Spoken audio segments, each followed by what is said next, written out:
wabarakatuh. Waalaikumsalam warahmatullahi wabarakatuh. Sebelumnya yang saya hormati Bu Yanda dan Pak Pandu sebagai dosen pengampu pendidikan karakter dan teman-teman yang saya cintai dan saya banggakan. Sini saya akan memulai diskusi mengenai implementasi karakter yang berkeadilan. Sebelumnya kalian udah tahu belum sih apa itu karakter? Karakter itu kayak sifat kita.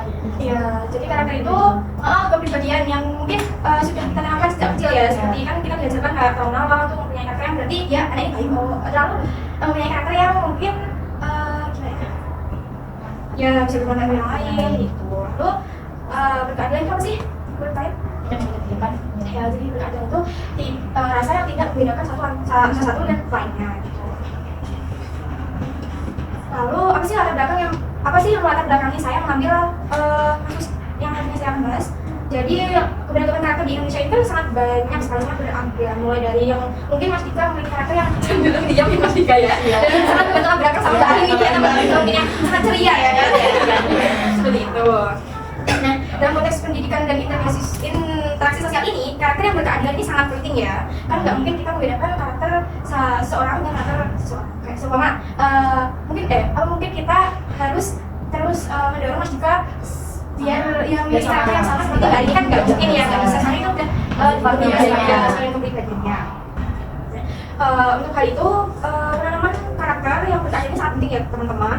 Tapi mirisnya di luar sana, di daerah-daerah luar sana banyak kasus yang menunjukkan bahwa nilai-nilai keadilan sering kali terabaikan, kayak mungkin adanya pengujian karakter seperti bullying atau kekerasan seperti itu. Lalu apa sih yang dimaksud dengan karakter yang berkeadilan dalam konteks masyarakat Indonesia? Ada yang tahu nggak? Ada yang mengerti? Iya. Kayak membeda-bedakan walaupun dia karakternya entah dari mana misalkan Yang coba ini di sana kayak kedengeran itu. Ya, jadi kan kita hidup itu bersosial ya pada masyarakat. Nah, nggak mungkin nih satu RT atau satu RT itu memiliki karakter yang sama. Jadi sangat nihil ya kan karakternya sama. Jadi kita harus menanamkan sifat yang mungkin menjunjung keberadilan pada perbedaan karakter itu. Mungkin ada tambahan atau gimana? Belum ada. Lalu bagaimana sih implementasi karakter yang berkeadilan dapat mengaruhi interaksi sosial di lingkungan sekolah? Dan tadi udah pada sosial nih, pada masyarakat, dan sekarang pada lingkungan sekolah, jadi gimana sih? misalkan dengan seorang tanpa memandang sifatnya pendiam tuh harus kita ditani iya sebenarnya ada yang lebih normal itu Mas Dika punya teman ya? Jangan di ini ya, jangan dibully ya nggak apa-apa Mas, ini nggak aman kan, nggak dibully tidak banget anak iya, pengaruh implementasi karakter yang berkeadilan ini di lingkungan sekolah ya khususnya ini sangat penting banget, apalagi kan kita calon guru SD ya kan biasanya anak itu banyak yang pilih teman, nah itu sangat sangat dijauhi. Mungkin nanti kita bisa menerapkan di anak murid kita nantinya dan mungkin memberi pengetahuan ya biar mereka itu nggak terpengaruh dengan adanya bullying. Kemarin ada kasus tuh yang FOMO boneka labubu, tahu yang ada boneka labubu terus akhirnya boneka labubu dilarang di sekolah. Nggak boleh itu contoh negatif dari bullying. Lalu apa saja sih dampak yang muncul jika masalah keadilan ini tidak mempunyai solusi? Jadi apa? Kalian tahu nggak? Oh, dampaknya kalau tidak solusi pastinya kan mulai jadi iya banyak orang mungkin mirisnya kepercayaan antar teman ya nggak sih? Trust issue. Ya, trust issue lah. Lalu mungkin bisa kalau bilang seperti dia nggak punya teman nggak sih? Iya. Lalu pada diskusi kali ini saya mengangkat kasus yakni salah satu kasus nyata yang mencerminkan kurangnya implementasi karakter yang berkeadilan. Nah, pada kasus ini saya memilih kasus bullying yang terjadi di sekolah menengah pertama di Malang, di mana seorang siswa berusia 13 tahun mengalami kekerasan fisik dari teman-temannya. Kalau semisalnya kalian merasakan bullying ini, kalau semisal kalian yang dibully gimana? gimana sih Ya, sebagai korban dia kalian mau bersikap apa? Atau mungkin kalian takut diem aja atau harusnya aku lebih ngadu ke ibu langsung ngadu dong ya. Gak dari kemarin kok ini beres ya Itu nggak boleh ya sebenarnya, nggak boleh malah dibilang cengeng. Iya. Ini mungkin solusi dari saya kalau kalian merasa terbully ya atau kalian merasa terpojokkan, kalian aja langsung ke BKKBN nggak sih? Kan di situ bisa. Kan kalau anak kecil belum tahu. Iya, kalau SMP iya juga sih. Ya berarti langsung tadi nggak ada dulu ya untuk orang tua ya. Nah, terus misal nggak ada solusi baru ke BPP. Iya. Bener. Karena kadang kalau kita masih kayak tadi, itu kan ada malas yang berharap kayak Iya. Aduh madu. Oh iya. itu mungkin sekolahnya atau orang tuanya kurang itu ya. Perlu diadakan Iya, sosialisasi. iya. Diskusi gitu ya. Sosialisasi karena mendekati yang lebih aman ya. Nah, kasus yang tadi ini yang di mana ini tuh sampai tangannya diamputasi nih jarinya. Jadi gimana nih? Kalian kalau tangan ya mengetahui jari kalian diamputasi kan sih sama jawab aja orang tuanya nggak sih makanya Depresi sih aku. sampai depresi. Orang kaya sampai gini ya. Udah dirawat, udah sama mungkin kurang terima ya. Iya. Dan kasus ini menunjukkan bahwa tindakan sewenang-wenang terhadap individu lain dapat mengakibatkan dampak fisik dan psikologis yang serius. Jadi bisa mengakibatkan kayak ya tadi depresi, terus sampai pengamputasian jari ya, stres mungkin bisa dilakukan kemudian. Oh, kalau SMP itu belum bisa ya? Atau udah bisa? Kasus yang di bawah Iya. Yang pondok itu malah justru ya. Iya, apa ya sebenarnya apa? pondok kebanyakan kayak senioritasnya tinggi banget nggak sih? Itu mbak saya juga Sama pemain juga. Berarti itu sosialisasinya kurang nggak sih? iya, sekarang banyak sih apa orang tua itu kayak takut gitu loh kalau mau ngambil anak. Iya, trust issue kadang rasanya juga kalau melaporin ke ustaz kadang kayak sepelein gitu. Sangat disayangkan ya. Semoga ya bisa dibantu menteri yang PW. Iya. Dengan adanya pengimplementasian gitu ya. Mas Dika di mana kenapa? Ada apa sih kan? Kalian tahu kan? Dia apa? Mungkin Mas Dika apa berpikir kan aku korban bullying. Kaget ya, kaget. Aman kan ya? Aman ya, Mas, ya? Aman. Emang ya karakternya aja. Emang tapi kan bercanda Mas, bercanda ya Mas, bukan bullying ya Mas. Makanya itu psikotot ya. Tadi Selanjutnya saya akan bahas mengenai akibat jika misalnya bullying tadi tidak berkonstruksi. Kira apa nih? Mungkin kalian bisa menambahkan? akibatnya itu tadi kan depresi. Ya. Terus yang kamu berdoanya juga jadi tercemar. Iya, benar-benar. Terbawa sampai teringat itu kan trauma. Ya, trauma pasti.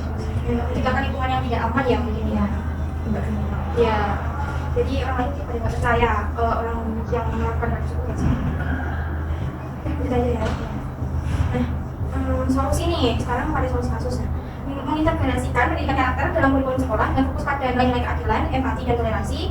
Kegiatan pembelajaran yang interaktif dapat membantu siswa memahami dampak bullying dan tentunya menghargai perbedaan. Jadi kayak sama seperti yang tadi mungkin sosialisasi yang ditekankan pada siswa-siswa biar tidak ada bullying dan kekerasan lagi. Dan juga bisa memberikan pelatihan kepada guru dan staf sekolah untuk mengenali tanda-tanda bullying dan cara menangani situasi tersebut dengan bijaksana. Ya, mungkin ada yang ditanyakan? Kan tadi dampak yang diterima korban nih, ada nggak sih dampak dari pelaku bullying?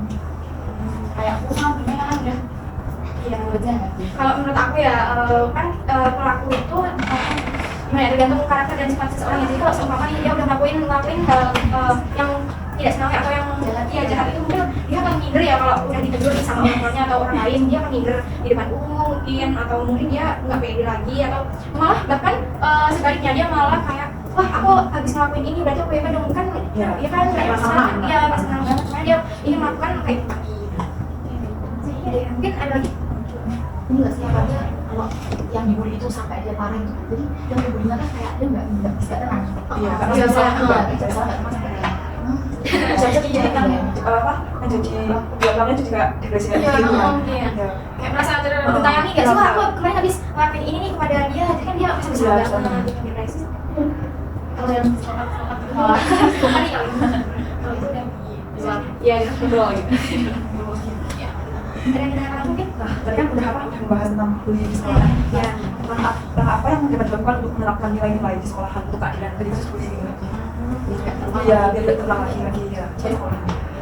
Jadi ada beberapa cara ya. Menurut saya ada beberapa cara dalam menangani kasus bullying ini pada sekolah.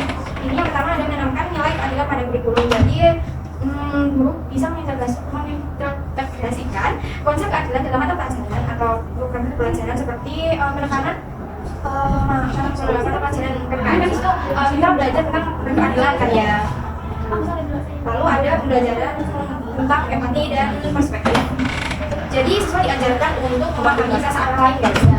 Mungkin ada yang ada yang mungkin ada ini ya di sekolah juga ada yang kerjakan bullying tegas dan adil. Jadi sekarang terus apa ya seperti aturan bullying ini. Jadi dan juga diberi apa ya konsekuensi saja balik sana sih. Iya, Iya, Biar ada sih kalau ada tulisan nih bakal kayak jarak gimana Iya, ya rasanya tahu dia nanti kan perlakuan bagus di kamar supaya nggak Iya. itu jangan nakal ya. Itu kalau teman nggak baru temennya udah ngajak kamu bilang temen ya. Jangan juga. Jangan maksudnya jangan pukul kayak kamu harus baik ya di sekolah. Kamu tolong kalau teman kamu minta tolong ditolongin apa ya? Pasti kalau nggak di rumah larangan jangan itu malah nanti kayak dia kata saya aku nggak boleh ya gitu. Tapi ya coba kayak rasanya yang bilangnya baik. tapi apa Jadi kalau orang anak gue jangan jaga emosi gitu. Kayak kalau sabar ya, sabar ya. Berarti itu semua kan yang latar belakang juga enak banget sih. Jadi aduh sekali dia oh iya nggak pernah mau cerita kita sama neneknya bapaknya sih kan ya aku juga pengawasan juga sudah berumah Sebenarnya kalau aku bisa sih kalau dia sekolah ya berarti nanti apa ya dia pergaulan di sekolah tuh harus dijaga benar terus sosialisasi dari gurunya mungkin bilang terus orang tua terus kayak orang dulu iya kasihan masalahnya itu kan belum nggak boleh nggak adil gitu ya sih kita masih nggak adil orang tua yang nggak benar-benar lalu mungkin tentang lingkungan ya kan kalau misal nih kita belum hukum pas misal ada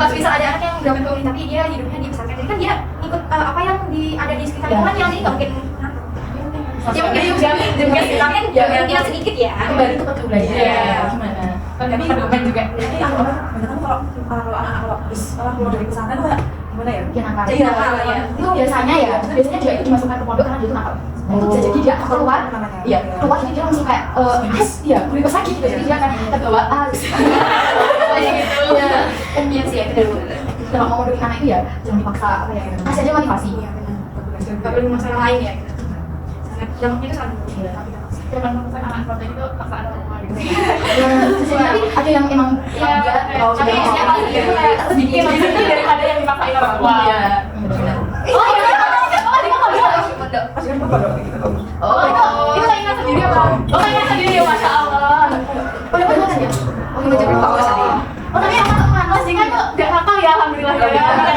ya yang tidak pakai di ini aja ya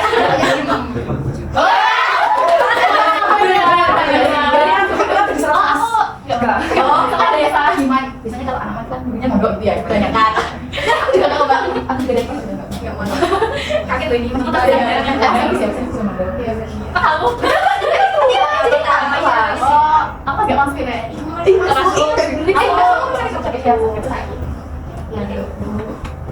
jadi peran orang tua sangat berpengaruh besar ya untuk penanaman karakter seorang anak yang sebagai adik dan sekolah juga sangat apa ya iya sangat ya bagus yang terakhir nih jadi implementasi karakter yang berkeadilan ini sangat penting untuk menciptakan masyarakat yang harmonis dan saling menghormati satu sama lain. Nah, pendidikan karakter harus menjadi fokus utama dalam kurikulum pendidikan untuk membentuk generasi yang tidak hanya cerdas secara akademis, tetapi juga memiliki moralitas dan etika yang tinggi. Dengan demikian, upaya untuk menentukan karakter yang berkeadilan harus dilakukan secara sistematis dan kualitatif. Ada yang ditanyakan lagi atau mungkin ada saran atau penambahan? sudah bagus banget kayak Alfie Kong ada Ini kayak setiap kita presentasi ada aja plot twist. Ada itu iskal ini apa lagi tiba-tiba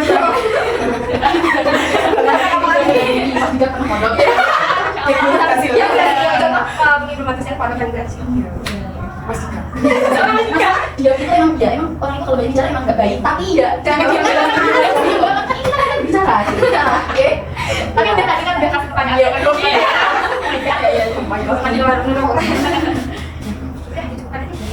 mungkin itu saja yang dapat saya sampaikan, kurang lebihnya saya mohon maaf. Terima kasih atas waktunya teman-teman. Assalamualaikum warahmatullahi wabarakatuh. Waalaikumsalam warahmatullahi wabarakatuh.